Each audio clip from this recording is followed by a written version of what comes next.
আসসালামু আলাইকুম। প্রিয় দর্শক, একটা স্বাধীন দেশের পুলিশ কেমন হবে, পুলিশের আচরণ কেমন হবে, পুলিশকে কোনো দলের প্রতি আনুকূল্য অথবা কোনো দলের প্রতি বিরাগ ভাজন হবে, অথবা পুলিশের মূল দায়িত্বটা কি হবে? একটা রাজনৈতিক দলের পদলেহন করা, অথবা একটা কোনো বিশেষ রাজনৈতিক দলকে সারাক্ষণ দৌড়ের উপর রাখা? এই বিষয়গুলো নিয়ে আমাদের প্রধানমন্ত্রী জনাব তারেক রহমান গতকালকে একদম খুবই দিক নির্দেশনামূলক একটা বক্তব্য দিয়েছেন। তিনি বলেছেন যে পুলিশ কোনো দলের অনুগত হবে না। আমি আবারও বলছি, উনি বলেছেন পুলিশ কোনো দলের অনুগত হবে না, বরং আইন অনুযায়ী পরিচালিত হবে। এই যে কথাটা উনি বলেছেন, যদি এটা আমাদের দেশে বাস্তবায়িত হয় অথবা যদি হতো, তাহলে হয়তো আজকে আমরা এই ভয়ঙ্কর অবস্থায় পড়তাম না। পুলিশের ব্যাপারে এখন আমরা কি দেখি? সারা দেশের মানুষ, আপনারা যেখানে যাবেন দেখবেন, গ্রামের অঞ্চলে যান, মফস্বলে যান, কি দেখবেন? যে সরকারি দলে যারা লোকজন আছেন, সেটা সরকারি মূল দল হোক অথবা যুব দল হোক অথবা ছাত্র সংগঠন হোক, সরকারি দলের যারা আছেন তাদের কাছে পুলিশের এক ধরনের চেহারা, এবং বিরোধী দলের যারা আছেন তাদের কাছে আরেক ধরনের চেহারা, অথবা যারা কোনো দলেরই না তাদের কাছে পুলিশের আরেক ধরনের চেহারা। সরকারি দলের লোকজন যে কোনো সময় থানায় যাচ্ছেন, তদবির করছেন, একে ছাড়িয়ে আনছেন, ওকে ধরে অনেক কিছু করছেন, কিন্তু এটাকে অন্য অন্য দলের লোকরা পারে না।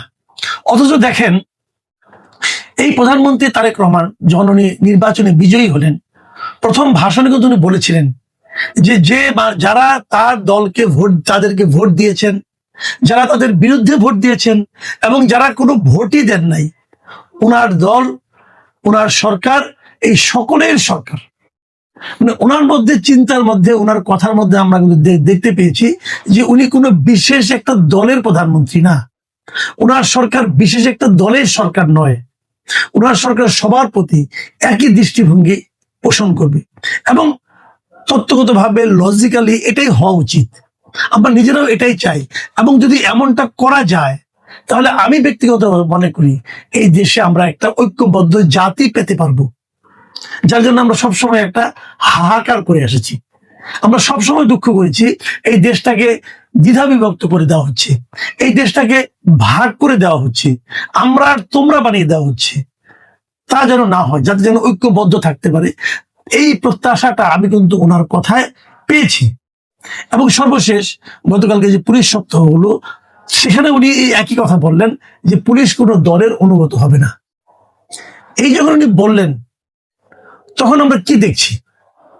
আমরা পুলিশ বাহিনীতে দেখি গত 22শে এপ্রিল ওনার দল ক্ষমতায় আসার পরে ডিআইজি এবং অতিরিক্ত ডিআইজি পদমর্যাদার 13 জন কর্মকর্তাকে বাধ্যতামূলক অবসরে পাঠানো হয়েছিল।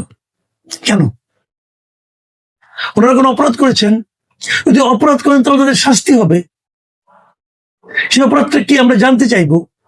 এত বড় পদে থেকে যদি অপরাধ করেন, সেটা জানার অধিকার কি আমাদের সাধারণ মানুষের নাই? অপরাধ আমাদেরকে জানান, ওনারা এই অপরাধ করেছেন। ওনারা কি অপরাধ করেছেন? ওনাদেরকে বাধ্যতামূলক অবসরে পাঠাতে হলো কেন? ঠিক আছে, 22শে এপ্রিল গেল, তার ঠিক 10 দিনের মাথায় মে মাসের 3 তারিখে আমরা দেখলাম যে আরো 16 জন ডিআইজি কে বাধ্যতামূলক অবসরে পাঠানো হলো। দেখেন, ডিআইজি কিন্তু অনেক বড় একটা পদ, অনেক বড় একটা পদ, এসপির উপরে। সেই 16 জন ডিআইজি কে আপনি একবারে অবসরে পাঠাই দিলেন কেন? তারা কোনো অন্যায় করেছিল, চুরি করেছিল, ডাকাতি করেছিল, ঘুষ খেয়েছিল, উৎকোচ কি করেছে তারা? ব্যাখ্যাটা আমরা জানতে চাইতে পারি না? স্বরাষ্ট্রমন্ত্রী সালাউদ্দিন আহমেদ সাহেবকে এই বিষয়ে জিজ্ঞাসা করলে উনি বলেছেন যে নিয়োগ, বদলি, প্রমোশন বা ডিসিপ্লিনারি অ্যাকশন এগুলো মন্ত্রণালয়ের রুটিন কাজ, এগুলো চলছে, এটার কোনো টাইম লিমিট নাই, এটা প্রতিদিনকার কাজ। তার মানে এই যে বাধ্যতামূলক অবসরে পাঠানো, এটা তো নিয়োগ, বদলি, প্রমোশন না, এটা ডিসিপ্লিনারি অ্যাকশন নেওয়া হয়েছে। এদের ব্যাপারে ডিসিপ্লিনারি অ্যাকশন নেওয়া হয়েছে। আগে 13 জন, পরে আরো 16 জন। ডিসিপ্লিনারি অ্যাকশন থেকে প্রতিদিনকার কাজ, হঠাৎ করে একই দিনে 16 জনকে, একই দিনে 13 জনকে ডিসিপ্লিনারি কি, আর কি ডিসিপ্লিন ভঙ্গ করলো? আমাদের দেশে এগুলি চলে, আমরা যে একদম বুঝি না তা তো না। আপনারা আপনাদের মতো করে বলেন, আমরা আমাদের মতো করে বুঝি। এর মূল কারণ হলো কিছু নেই, এগুলো আমরা আগেও দেখেছি, অন্তর্বর্তীকালীন সরকারের আমলেও দেখেছি, অনেককে বাদ দিয়ে দিয়েছে। মূল কারণ হলো তারা আওয়ামী লীগ করেন, অথবা তারা আওয়ামী লীগ করেন বলে সন্দেহ করা হচ্ছে, এটা একটা হতে পারে। তারা হয়তো আওয়ামী লীগ আমলে নিয়োগ পেয়েছিল, আওয়ামী লীগ আমলে প্রমোশন পেয়েছিল, এই কারণে তাদেরকে আপনারা বাদ দিয়েছেন। আবার আওয়ামী লীগ আমলে এটা ঘটেছিল, যারা বিএনপি আমলে নিয়োগ পেয়েছিল, যারা বিএনপি করে বলে সন্দেহ করেছিল, তাদেরকে বাদ দিয়ে দিয়েছে। ওটা একটা অন্যায় ছিল। তো ওই অন্যায় যদি আপনিও করেন, তাহলে ওদের সঙ্গে আপনাদের পার্থক্যটা কি?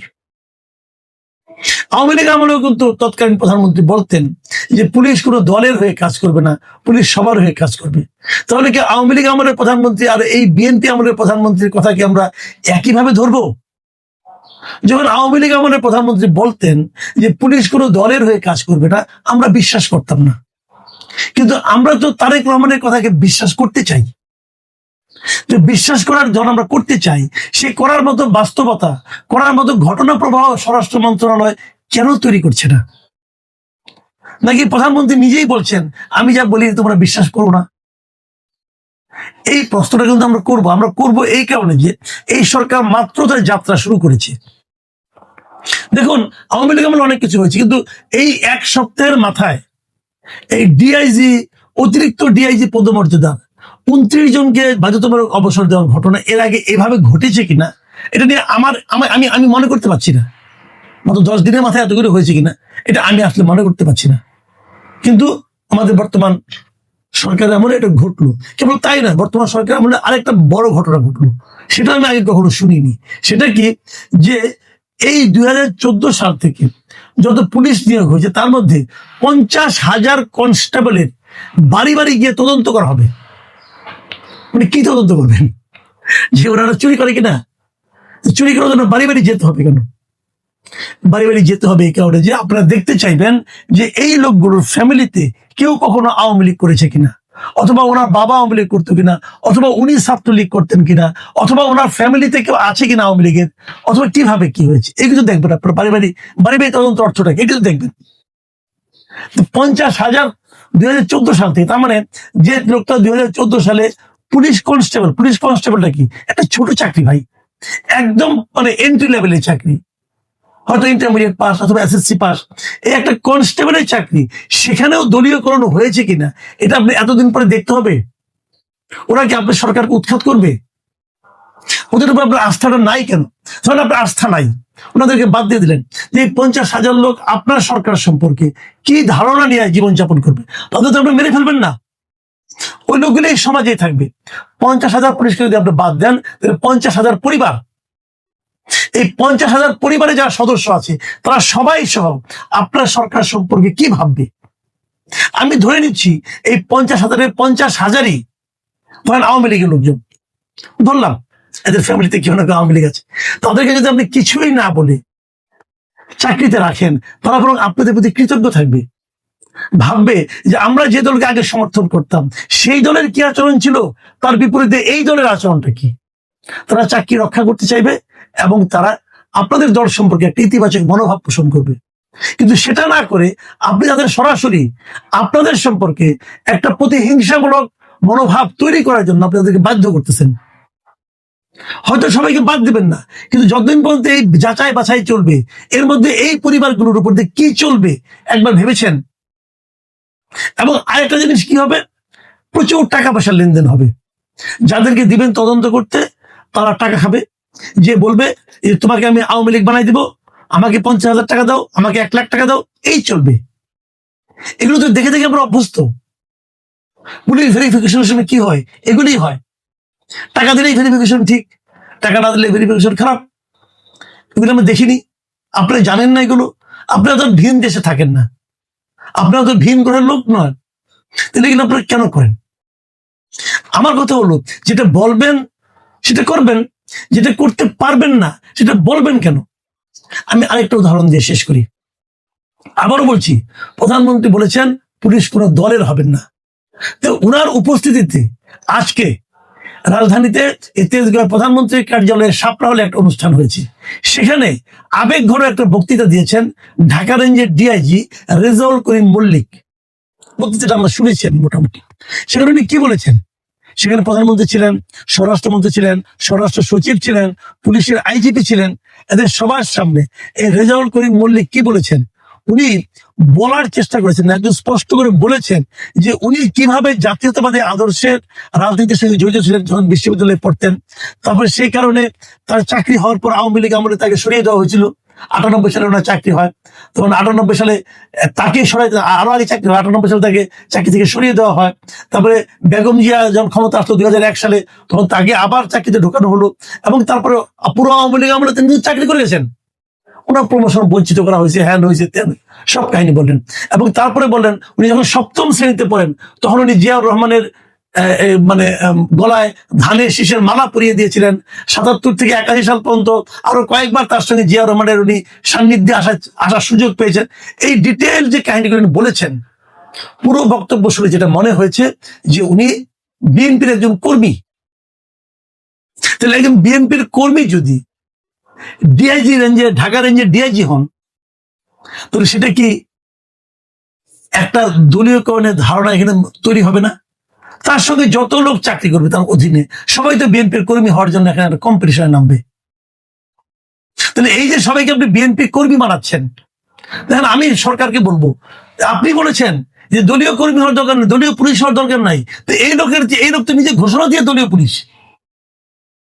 ঢাকা রেঞ্জের ডিআইজি সাহেব তো দলীয় পুলিশ, যেহেতু উনি নিজে প্রধানমন্ত্রীর উপস্থিতিতে ঘোষণা দিয়ে দিলেন, উনি না দিয়ে দিলেন।